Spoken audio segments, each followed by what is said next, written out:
Message देखा, पढ़ा, forward किया, आप उसके निमित्त बन गए हो कहीं ना कहीं। और हमारी ये बहुत छोटी छोटी बातें हैं जो हमें मैला कर रही हैं और हमें इसकी समझ नहीं है। तो हमें नकारात्मकता को सबसे पहले दूर करना है, तो इन उपायों पे ध्यान देना पड़ेगा कि हम किससे मिल रहे हैं, कैसी बातें कर रहे हैं, किसकी अनुमोदना कर रहे हैं, किसकी गवाही दे रहे हैं, किसके लिए झूठ बोल रहे हैं। ये सारी चीजें जब हमारे अंदर उतरेगी तब हमारा अंतःकरण कहीं साफ होना शुरू होगा, और बहुत साल लग जाएंगे। क्यों? क्योंकि सालों साल की ये सारी मैली चीजें हमारे अंदर है। आज पहले साल में नहीं है, 50 साल नहीं है, पूर्व जन्म की चीजें भी हमारे अंदर आई हुई हैं, और इनकी सफाई बहुत जरूरी है। और मैं बाबा को हमेशा इसलिए याद करती हूँ कि बाबा ऐसा होता है कभी कि जब कृपा होती है, किसी गुरु की कृपा होती है, तो वो चीजें एक साथ क्लीन होनी शुरू हो जाती है, इतना विवेक जागृत हो जाता है उनके आशीर्वाद से, गुरु के आशीर्वाद से। गुरु बने ही इसलिए हैं और गुरु बनाए ही इसलिए जाते हैं कि वो हमें मार्गदर्शन देते हैं। और ये जरूरी नहीं कि शरीर वाले गुरु ही वो सब करें, और जिन्होंने शरीर छोड़ दिया वो ऐसा काम नहीं करते हैं। ये सिद्ध बात इसलिए है कि उनकी आत्माएं आज भी अपने शिष्यों पर कृपाएं बरसाती रहती हैं, समय समय पर मार्गदर्शन देती रहती हैं, जिससे कि हमें ये विवेक जागृत होता है और हमारे अंदर से कहीं आवाज आती है। बस अंतर इतना है कि उस आवाज को हम कितना सुन पाते हैं। उस आवाज को सुनने के लिए हमें वातावरण में शांति चाहिए होती है। उसका उदाहरण आप देखो कि आप टीवी आप चलाते हो, जिस भी स्तर पे चलाते हो दिन में, उसी स्तर पे रात को चलाओ, उसी वॉल्यूम में रात को चला के देखो। रात को आप उस वॉल्यूम में चलाओगे तो बहुत आवाज आएगी और दिन में हमको आवाज नहीं आती है। उसका कारण ये है कि बाहर वातावरण में बहुत शोर रहता है।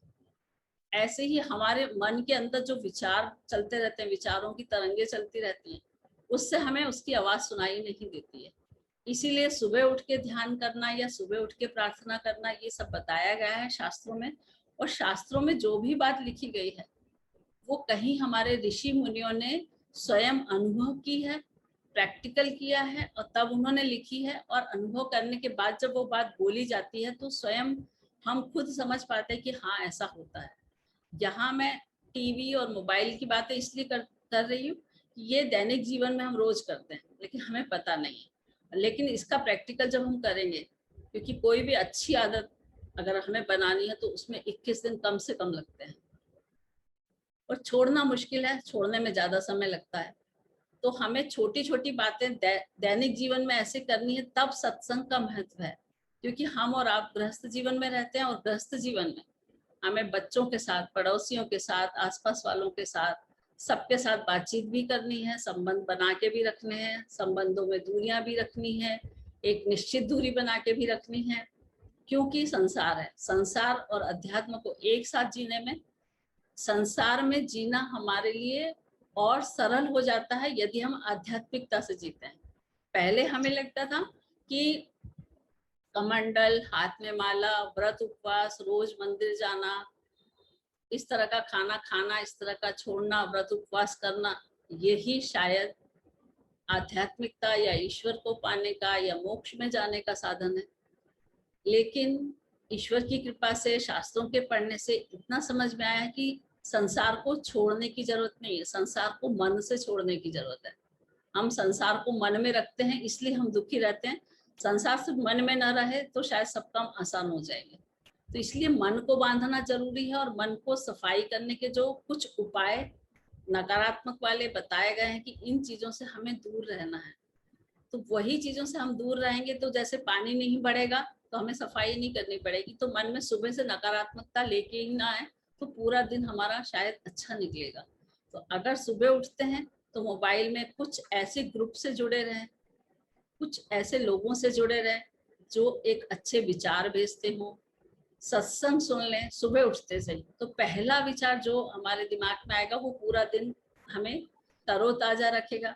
लेकिन अगर सुबह उठते से ही हमने एक न्यूज़पेपर पढ़ने की हमारी आदत होती है, उठते से ही पेपर पढ़ते हैं, और न्यूज़पेपर का फ्रंट पेज देखेंगे तो सबसे पहले नेगेटिव खबरें ही आती हैं, हत्या, बलात्कार, महंगाई, ये सारा कुछ। और 2 साल से तो हम इतनी सारी नकारात्मकता से घिर गए हैं, और इस समय में ही जिसकी श्रद्धा गुरु में बहुत प्रगाढ़ रही है, जिसका प्रार्थना में बहुत विश्वास रहा है, इस समय में वही सफल हुआ है। अभी कोरोना काल में हमने देखा है कि बड़े बड़े पैसे वाले पैसे लेके बैठे रहे, लेकिन वो अपने घर वालों को नहीं बचा पाए। इस समय काम कौन आया? हमें कोरोना काल से बहुत कुछ सीखना है और सीखा है, और इसको कंटिन्यू रखना भी है। क्योंकि इस समय पैसा काम नहीं आया, वो तो हम पहले से भी कहते आए थे कि देखो पैसा काम नहीं आएगा, पैसा काम नहीं आएगा, लेकिन हमने सारी दौड़ पैसे में लगाई और अपना शरीर, अपनी इम्यूनिटी, अपने मन, अपने बच्चे, इस पे कभी ख्याल ही नहीं किया। तो वो सब हमने कोरोना में सीखा है और हमें से आगे भी रखना है कि हमें अपने शरीर का भी ध्यान रखना है, प्रार्थना का भी ध्यान रखना है और पूजा का भी ध्यान रखना है। तो हमें जो चीजें करनी है उस पर हमें ध्यान देना है, और कोरोना से हमने ये सब चीजें सीखनी भी है। और अब जो सीख लिया है इसको अगर हम कंटिन्यू रखेंगे तो आगे जब भी कोई ऐसी विपत्ति आएगी तो हम वहां खड़े रह सकते हैं। और ईश्वर की कृपा अभी इसी समय काम आई है। प्रार्थना में कितनी शक्ति है ये हमें अभी समझ में आया है, क्योंकि प्रार्थना दिल से निकलती है। दिल दुखी था, दुख में हमने प्रार्थना करी, लेकिन यदि आपने श्रद्धा और विश्वास को उतना ही बराबर रखा तो आपकी प्रार्थना बिल्कुल स्वीकार हुई है। और यदि प्रार्थना में ताकत नहीं होती तो इतना प्रार्थना का महत्व शास्त्रों में नहीं कहा गया होता। मंदिर में और प्रार्थना के सब धर्मों में प्रार्थना होती है, रूप अलग अलग है। हिंदू भी प्रार्थना करते हैं, मुस्लिम भी प्रार्थना करते हैं, सिख भी करते हैं, ईसाई भी करते हैं, सब ने प्रार्थना में। तो हमें एक नियमित रूप से प्रार्थना का समय निर्धारित करना है। यहाँ जो एक डिवाइन वर्कशॉप होगी, हर सप्ताह हम कोई भी एक संकल्प लेके चलेंगे, एक नियम लेके चलेंगे, एक अंदर से व्रत को लेके चलेंगे कि हमें उस सप्ताह में उस व्रत का पालन करना है, और करके प्रयोग भी खुद को करना है और रिजल्ट भी खुद को ही देना है। क्योंकि हमारे अंदर क्या चल रहा है ये बाहर से नहीं दिखता है। बाहर हम कुछ और दिखाते हैं, अंदर हम कुछ और रहते हैं। फेसबुक देख लो, इंस्टाग्राम देख लो, आपने कभी किसी की रोती हुई तस्वीरें नहीं देखी होगी, कभी किसी को दुखड़ा सुनाते नहीं देखा होगा। वो अंदर ही अंदर बहुत रो रहा है और वहां पे खुश खुश फोटो डाल रहा है, और ये मुखड़ा तो हम पूरा दिन ही लेके चलते हैं। हम किसी के बारे में सोचते क्या है और मुंह से बोलते क्या है, यही होता है। तो अब की बार, इस बार अगर हम ये इस वर्कशॉप से लेके चलेंगे कि मन, वचन और कर्म, हमें तीनों से एक होना है। ये है मन की सफाई का सबसे पहला कहो, आखिरी कहो, सबसे अच्छा सटीक उपाय है कि हमारे मन में जो है वो उसको मुंह पे कह दे। हम मुंह पे कहते हैं बहुत अच्छा और मन में सोचते हैं बहुत बुरा, तो ये दो बातें होने से फिर वो प्रार्थना स्वीकार नहीं होती है। शास्त्र बहुत सारे पढ़े हैं, वक्ता बहुत सारे हैं बोलने वाले, शास्त्र सबने पढ़े हैं, लेकिन किसी की बात का प्रभाव किसी पर क्यों नहीं पड़ रहा है, या किसी की छोटी सी बात का प्रभाव क्यों पड़ता है? उसका सिर्फ एक कारण है कि जो बोलने वाला वक्ता है, यदि वो अपने जीवन में उसको अप्लाई करता है या करने की कोशिश करता है, फिर वो किसी दूसरे को बताता है, तो उसका प्रभाव सबसे जल्दी पड़ता है। तो हमें पहले मन से फिर वचन से, कि अगर आपको खराब लग रहा है आप खराब बोलें, आपको अच्छा लग रहा है अच्छा बोलें। मन में खराब है, बाहर अच्छा मत बोले। मन में अच्छा है, बाहर बुरा मत बोले। तो जब मन और वचन और उसके बाद में क्रिया में आएगी चीजें, तो जब हम तीनों तरफ से एक हो जाएंगे तो हमारी चीजें आसान होने लगेगी। और आसान कहाँ होंगी? आसान होंगी यहाँ पर। कई बार हम कहते हैं ना कि रोने से मन हल्का हो गया, किसी पर भड़ास निकाल ली, मन हल्का हो गया। ये फीलिंग हमारे अंदर खुद की होती है। मन में बहुत सारा भरा हुआ है तनाव, तनाव जहां से भी आया हो, वो आता कहाँ से? इन्हीं बातों से आ रहा है कि हम मन की बात किसी से कह नहीं पा रहे। अपना तनाव कहाँ निकालें? वो कभी गुस्से के रूप में, कभी फ्रस्ट्रेशन के रूप में, कभी एंजाइटी के रूप में, और सबसे आखिरी में आत्महत्या के रूप में जाता है बाहर।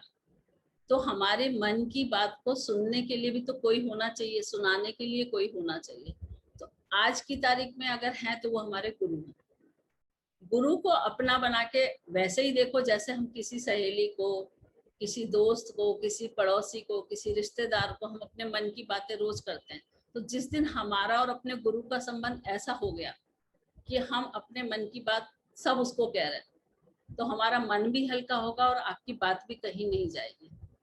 कभी हम भगवान से, गुरु से ऐसी बात ही नहीं करते हैं जैसे हम दूसरे लोगों से करते हैं।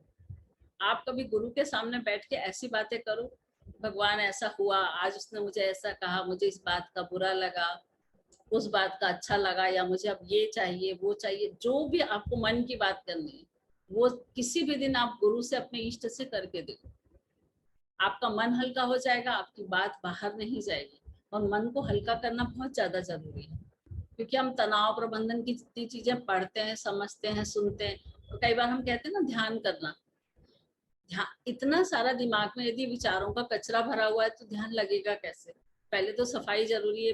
एक फर्श पे बहुत सारी गंदगी पड़ी है और हमें वहां पे बैठना है। आप कितना भी सुगंधित लेके बैठ जाओ, आसपास की अगर आपने सफाई नहीं करी है तो वो आपकी खुशबू कितनी देर तक चलेगी। तो इसलिए पहले सफाई जरूरी है, फिर ध्यान करेंगे। और सफाई के लिए जो जो सामान चाहिए, जो जो सामग्री चाहिए, आज हम बर्तन ही लेके बैठते हैं, उसमें कुछ भी लगाते हैं, सफाई का सामान जो भी लगाना होता है, तब वो बर्तन साफ हो जाता है। तो हमें मन की सफाई करना जरूरी है, मन पे काम करना बहुत ज्यादा जरूरी है। और अभी इस कोरोना काल में हम लोग घर में हैं, कहीं गए नहीं हैं, मन में बहुत सारे नेगेटिव विचार आ गए हैं, हर घर में एक एक दुख है, कैसा भी दुख है। तो उन दुखों के विचार सुन सुन के भी हम वैसे ही दुखी होते जा रहे हैं, क्योंकि मन पे प्रभाव इन चीजों का पड़ता है। चार दुखी लोग बैठे हैं, हम अगर खुश हैं तो चार का प्रभाव हम पे पड़ा।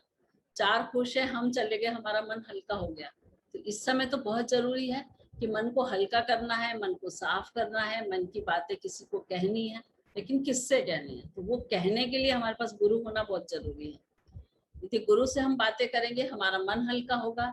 मन हल्का होने से हम अपने वचनों पे फिर ध्यान देंगे कि अपने वचन में भी हम उतने ही पक्के हो जाएं। क्योंकि बहुत बड़ी बात होती है किसी को ना कहना, किसी को मना करना, या किसी के बारे में कुछ भी अच्छा कहना। क्योंकि अभी पूरा जो जमाना बचा है ये खुद को बदलने का ही है, हम दूसरे को नहीं बदल सकते। अभी तक हम वही सोचते थे कि हम दूसरे को बदलेंगे, लेकिन दूसरा नहीं बदलेगा, हम स्वयं बदल सकते हैं।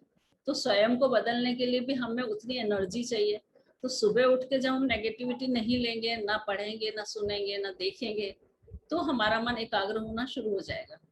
और वो जो हमें बचपन से एक जंजीर में जकड़ दिया गया था हाथी के बच्चे की तरह, उससे भी हमें मुक्त होने का ये विवेक जागृत हो जाएगा कि हाँ, हम मुक्त हो सकते हैं। जहाँ इतने लोग मुक्त हुए हैं, नानक मुक्त हुए हैं, कबीर मुक्त हुए हैं, रविदास मुक्त हुए, सब ग्रस्त में थे और वो मुक्त होके गए हैं। और उन्होंने मुक्ति का कोई ऐसा उपाय नहीं था उनके पास, वो जंगल चले गए थे। लेकिन छोटी छोटी बातें, छोटी छोटी घटनाओं से सीख के, लिख के, पढ़ के, अपने व्यवहार में लाके, अपनी दिनचर्या में लाके, जब वो लोग मुक्त हो सकते हैं तो हम भी हो सकते हैं।